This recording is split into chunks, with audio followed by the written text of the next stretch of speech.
Russian losses have exceeded 1 million military personnel. Another important facility of the Russian military-industrial complex has been struck, and Kremlin political analysts have completely lost their sense of fear. On Russia Day, they are drawing disappointing conclusions and criticizing Putin. The State Department made a very strange statement, and Putin demanded that all airplanes be hidden. From whom and where to, this will be covered in today's episode. There will be a lot of interesting things. If this is your first time on this channel, be sure to subscribe so you don't miss future episodes. So let's get into it. The total losses of the Russian Federation since the start of the full-scale invasion of Ukraine have exceeded 1 million military personnel. This includes those killed, wounded, and missing in action. As they say, Happy Russia Day. One could spend a long time listing what Russia has lost because of this war: global markets, geopolitical influence, a huge amount of equipment, manpower, part of its nuclear triad, Syria, a third of the Black Sea Fleet. In other words, the list could go on and on. But what has Russia gained? So what has Russia gained? This question, especially after the so-called brilliant web operation, is being asked more and more often by Russian military bloggers themselves. And the answer they get is far from reassuring. That is precisely why, on the eve of Russia Day, the so-called manifesto of Russia's capitulation appears. That's what one of the popular Kremlin bloggers called it.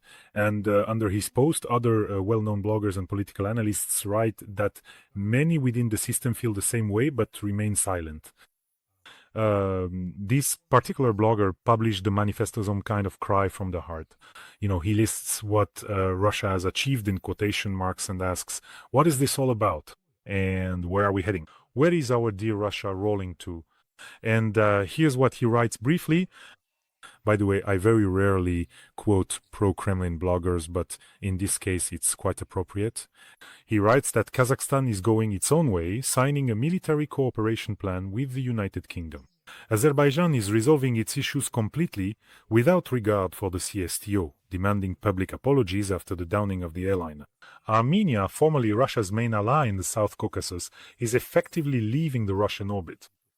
Uzbekistan is ignoring the CSTO.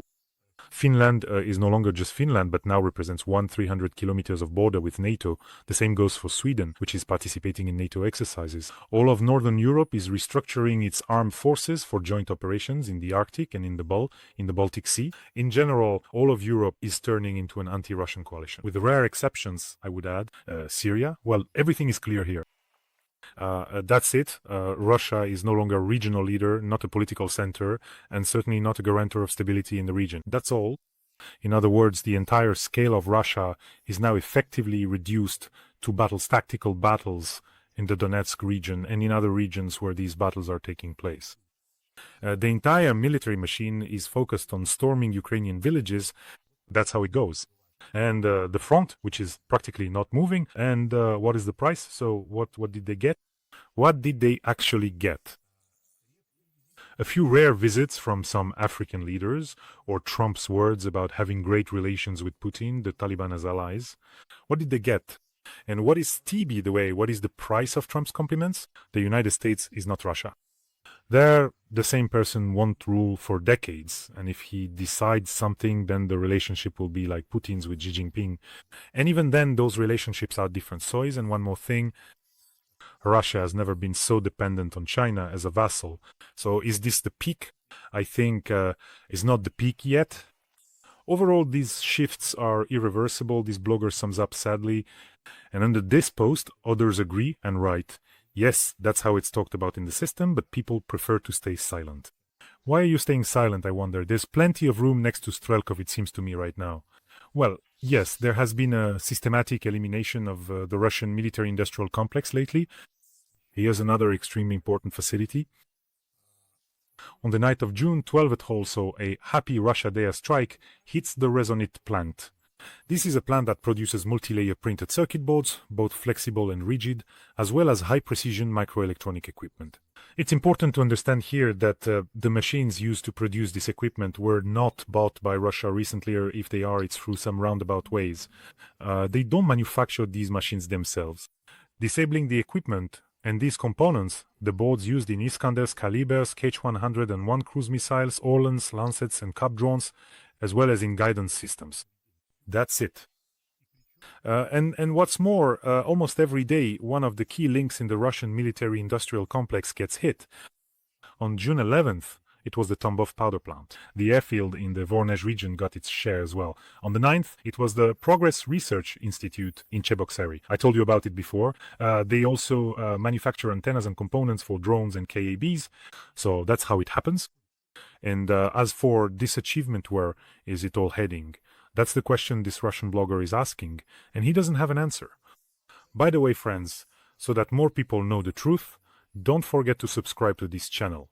For that, I have this wonderful pop-up that appears, and if you're already subscribed, hit the bell icon. There's going to be a lot of interesting stuff today. I came across a video today where some old spiteful Putinist academic was at some ceremony for yet another Putin prize, Lenin Prize or something like that. Yes, I literally saw this video this morning. He says, and I quote verbatim, Putin is watching. He looks so spiteful and says that this whole pack will break their teeth on our nuclear shield. Thank you, Vladimir Vladimirovich.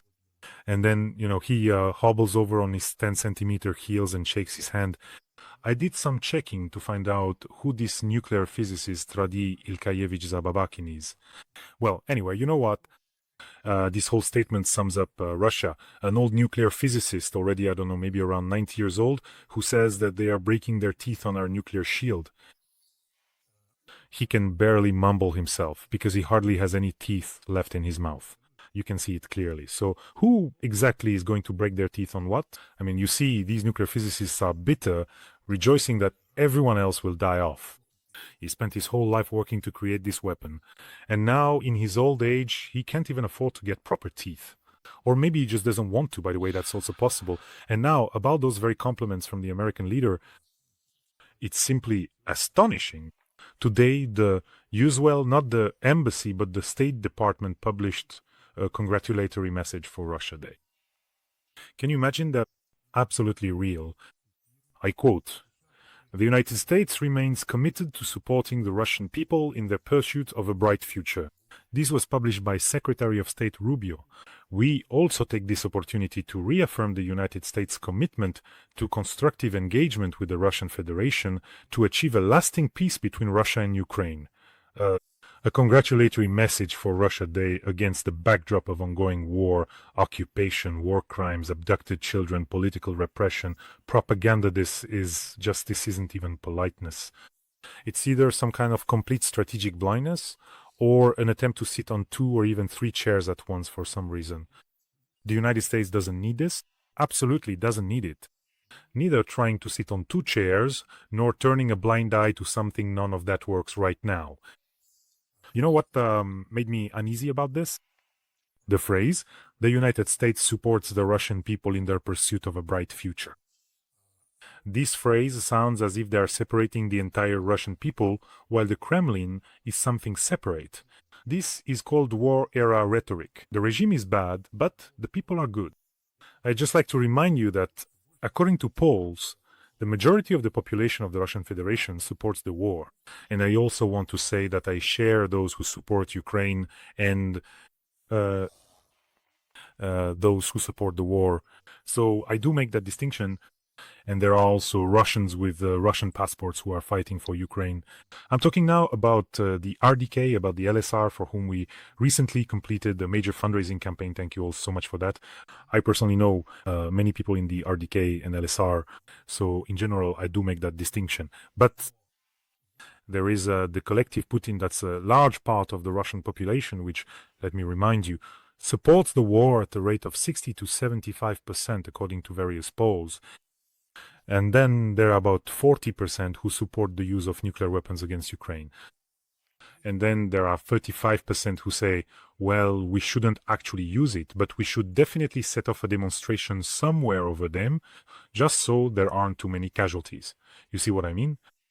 That's why addressing the entire Russian people and wishing them some kind of bright future and so on, it's not Putin himself sitting in the trenches with a rifle right now. And it's not Putin himself with a rifle killing Ukrainian citizens. He gives the orders, but others do the shooting. That's why Russia hasn't become a hostage of the regime. In fact, it's the population that largely perpetuates it. So I just can't imagine, say, in 1942, the United States congratulating the German people on their national holiday, you are heading towards a bright future. Meanwhile, Germany is bombing London and burning Polish villages. I just can't imagine what's happening to what was once the number one country. From now on, I think I'll deliberately say once the number one country. It's completely absurd. And by the way, I asked artificial intelligence to compose a proper congratulatory message from the State Department for Russia Day. And even ChatGPT understands the context much better. I've been training it quite actively lately. So here's a congratulatory message for you from ChatGPT. Well, not for you, but for Putin, but we'll listen to it together. Dear Vladimir Putin, congratulations on this significant milestone. Exactly 1 million Russians sent to fertilize the Ukrainian black soil. Such a gift, in quotes, for Russia Day speaks for itself. You managed to turn the army into fertilizer, the economy into a shadow, and the country into a meme. Thank you for proving it every single day. Things were already bad, but you didn't give up and made them even worse. Let there be at least one minister left by the next Russia Day to announce the losses. With best regards, the US State Department, the very one that's to blame for everything. Well, that would have been just perfect, right, Rubio? Well, go ahead and take note of it. Well, it could have been said differently. In this case, it would have been better to just say nothing at all. Sometimes diplomatic silence is actually the best message. But meanwhile, Putin demanded that the planes be hidden. This scarecrow popped up and demanded that bases and airfields be prepared in advance for new weapon systems so that they wouldn't be installed, and I quote, in the middle of a field. By the way, what exactly is he planning to prepare these new airfields for? Don't you know, given the burned planes after Operation Web, part of this nuclear triad's air component will soon be able to fit quite compactly on a single airfield. By the way, what's wrong with the tires on the planes? They actually make for pretty decent cover. So it turns out that Ukraine, after hearing Putin's statement, is like, hide your planes, take cover in the wheat fields, hide the tanks that are left. In other words, Ukraine has forced Russia to seriously prepare for war across its entire territory now. Once again, happy Russia Day, as they say. Naturally, Putin understands perfectly well that no new airfield for new weapon systems is actually going to be built. But of course, he has to give the order on camera. So he says, new bases are super powerful, super wonderful ones, with modern weapons, please. Make sure to build them with proper protection. I've been watching for a long time how Putin, fully aware that the order is impossible to carry out, still reads from his cue cards in giant font and hands out these tasks anyway. By the way, this phenomenon has even gotten its own name among experts. It's called paper activism. That's when an order is given publicly, but from the start, no one actually expects it to be carried out. But those who are assigned the task, those who are supposed to report back, eventually have to do so. And Putin himself knows this perfectly well when he hands out these orders. It's always an imitation of control. The order itself is just this imitation of control for the sake of image. And Putin systematically gives out tasks that are physically and technologically well. It's immediately obvious they're impossible to accomplish. I just looked at some of the latest ones. Yeah, for example, the so-called iPhone killer. It hasn't been created. The development has been shut down. Billions of rubles were allocated to each of these projects. The YouTube killer was dead on arrival. A ridiculous interface. The Boeing killer, the MC-21, the super plane that's been delayed for 10 years from entering mass production and will never actually happen. There's a critical dependence on foreign components. And I'm not even mentioning things like the digital ruble, various national projects, or the army modernization he was planning to carry out. So he's absolutely deliberately giving these orders, and that's actually a good thing. That's what's good. Because the real problem would be if one day a highly functional psychopath came to power in Russia and actually directed resources toward modernizing the military-industrial complex and started systematically fighting corruption. That would be a major problem. And with the same selective approach to history, imperial ambitions, and some phantom pains over the Soviet Union, he might decide that his mission is to start a great war and pull everyone back into the Soviet Union. Is that possible? Quite. In fact, it seems to me that it might not even be an autocrat or a dictator like Putin, but maybe some liberal at the initial stage could jump up and say, yes, Russia is great.